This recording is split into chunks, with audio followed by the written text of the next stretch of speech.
Well, hey everybody, and welcome to my 1,000 Twitter follower special. I am so grateful and thankful for everybody, so let's celebrate! That was uneventful. Now, I recently just moved. I'm sorry about the decor. I moved from Virginia, and now I live in San Diego, California. Beautiful, sunny San Diego, California. But it is a little bland, so let's change that.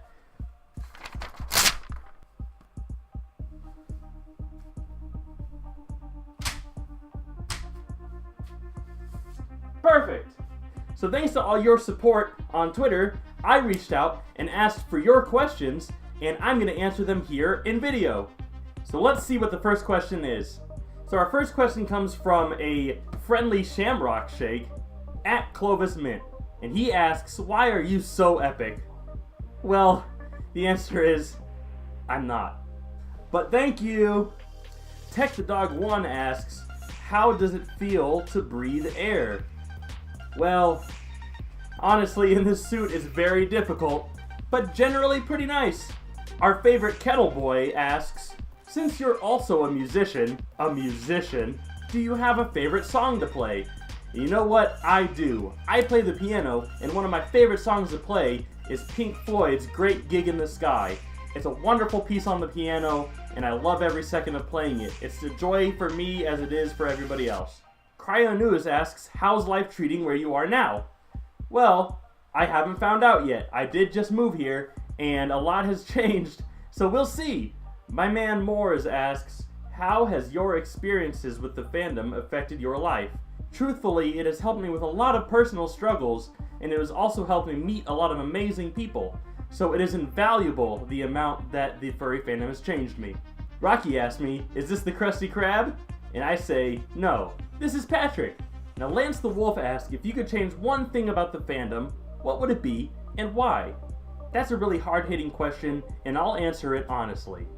I feel like a lot of people in this fandom like to look at it as theirs. It belongs to them, and that's understandable because it is a very personal thing.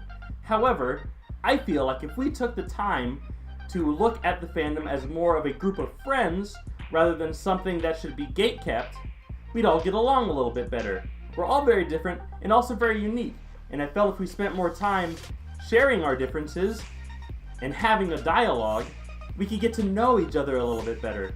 So in short, the thing that I would say that I'd like to change about the fandom is for us to be more open to different views. Azazel the Protogen asks, do you like Protogen? And I'll say, I like them, but not as much as I like antigens. Am I right? That was such a bad joke. At Believe It Butter asked me, why are you wearing a wolf suit, Otter? Suspicious face again. You said it was a long story. I did, and I'll explain. So yes, my persona is an otter.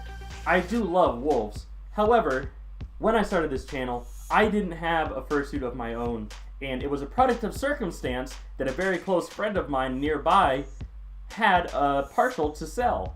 And when I saw it online, I couldn't pass up the opportunity. I was doing karaoke live streams, and I wanted something other than my face to sing through, because I feel a little bit more comfortable with it. And when he was selling the fursuit for relatively cheap, I obviously jumped on the opportunity. And because I had that now, I created a whole persona for him. And don't worry, my otter fursuit is being made. It will be there soon, and then that will be the main suit that I wear. It was just an opportunity I couldn't pass up, and I know that you guys would rather see a very cute wolf fursuit rather than my normally face. Think of it as a business expense. At Please Stand By 5 asked me, how long have you been a squid? Also, what do you do? Are you a corpsman? And for those you don't know, a squid means sailor. And yes, I am in the Navy, and all opinions and views expressed by this furry do not reflect any official statement or standpoint of the U.S. Navy, Department of Defense, or the U.S. government. I am a hospital corpsman. I do love my job. It's very fun. I've seen a lot of exciting things, and I've been a lot of exciting places. But at the end of the day, it is very stressful and takes a huge toll out on me. But that's not to say that it isn't a very rewarding career. And hey, being a furry is pretty expensive, so I gotta have some sort of money income.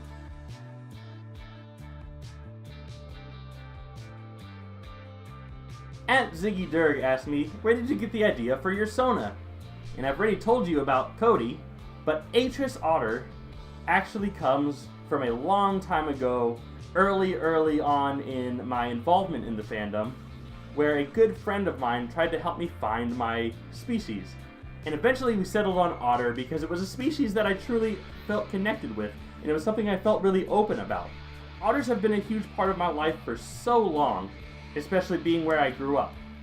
And if you wanted to know about the name Atris, it actually comes from an old fantasy series called MYST, which is too long and a little too hard to explain to somebody, especially if you haven't heard of it before. So I will leave a link to a very quick, short explanation of the entire MYST lore, so you get a little bit of background on Atris as a name and who he was.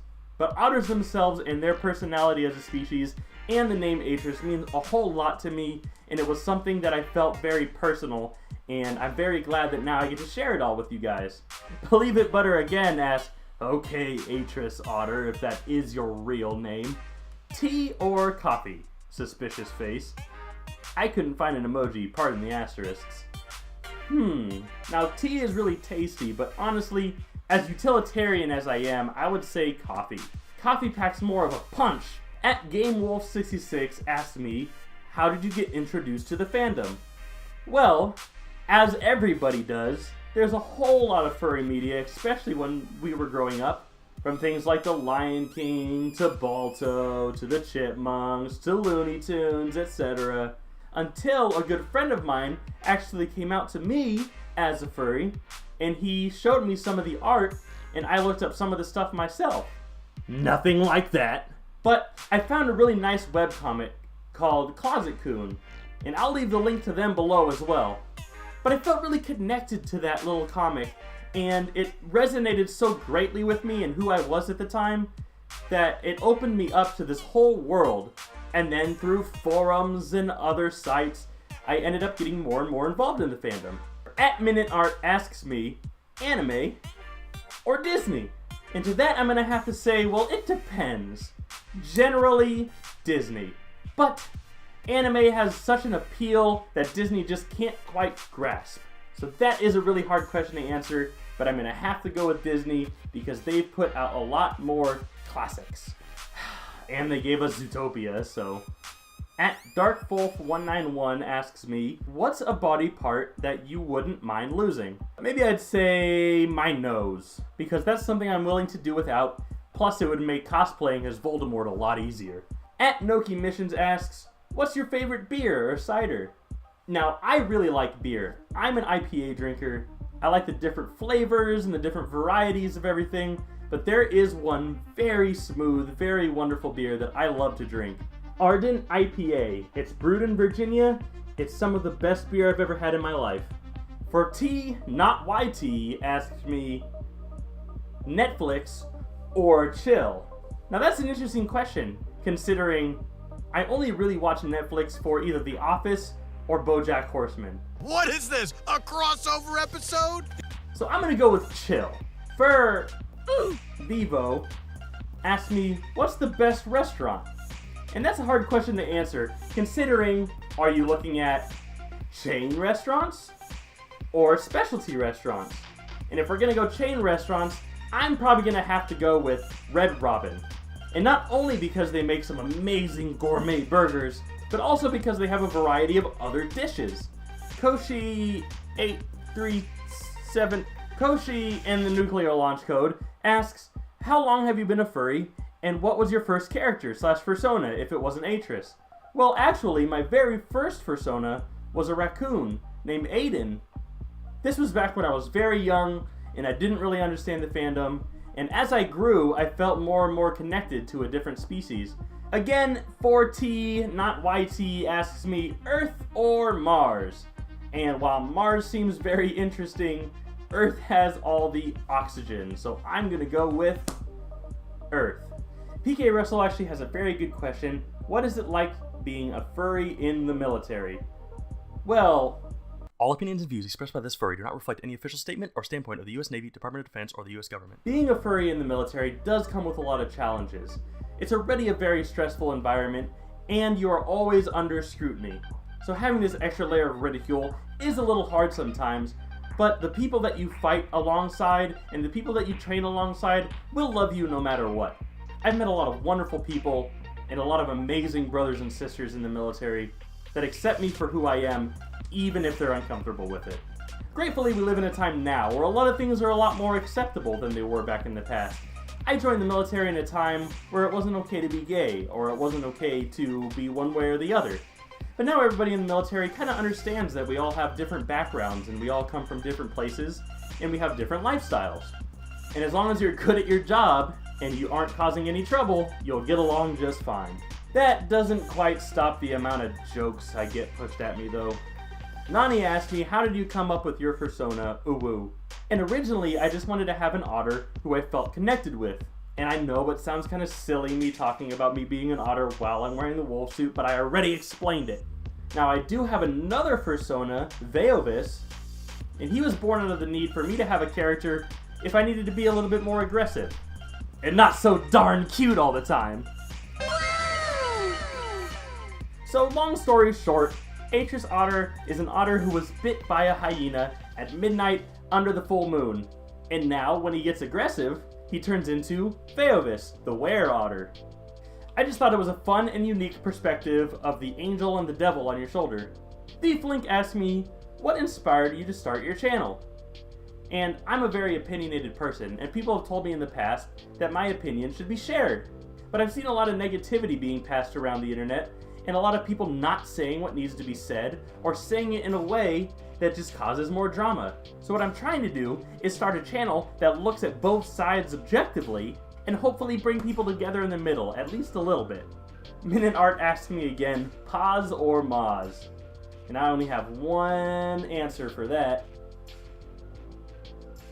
Lost Without You asked me, anything particular you enjoyed about your childhood? No. Next. Actually, yeah, I had a lot of good times growing up, and I had a lot of good friends. And overall, the creativity and the support I had from a lot of the people that I grew up with was very wonderful. And looking back on it now, it is something that I do cherish. Chad the Wolf asked me, how long do you see yourself staying in the furry fandom? Forever. The fandom is so diverse, and there's such a broad spectrum of the different groups that you could be involved in, and I don't see any reason to leave the fandom ever. Besides something catastrophic, it's become like a family to me, and it means a lot to me that you guys care so much about me, and I care so much about you too.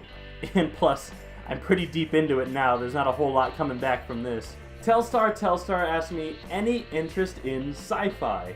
And I'll answer that with a simple yes. Oh my god, yes. Sci-fi is so amazing. I'm a huge fan. All of the different styles, all of the different techniques, the stories. I love it. Nerd alert! And last but not least, Jinva ZB asks, river or sea otters? River otters. River otters, river otters, river otters. But sea otters are cute too. Thank you all so much for joining me for this Q&A.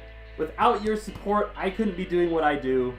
I appreciate each and every one of you, and reaching 1,000 followers on Twitter was a huge milestone for me, and I'm excited to see where we can go from here. Please subscribe to my channel, I have a whole lot more coming. I vlogged my entire trip across the nation, which should be arriving soon. And if you'd like to support me, I have a Patreon open. For just $1 a month, you can get access to exclusive content, plus patron-only rewards, like exclusive videos and behind-the-scenes access. Thank you all for supporting me. I'm so happy that you guys have stuck with me through this big move across the country, and I'm very excited to continue to do a whole lot more, and hopefully I'll be a little bit better decorated next time. But until then, I love you all, and I love all of your support. I support and I love you too. Mwah. A quick thank you to my patrons who've been so supportive of me over the past few months. And obviously a huge thank you if you followed me on Twitter or subscribed to me here on YouTube. I can't wait to keep making amazing content for you all in the future. And of course, I can't forget to thank my immortal patron! This has been a huge day for me, and I'm glad I could share it with you all.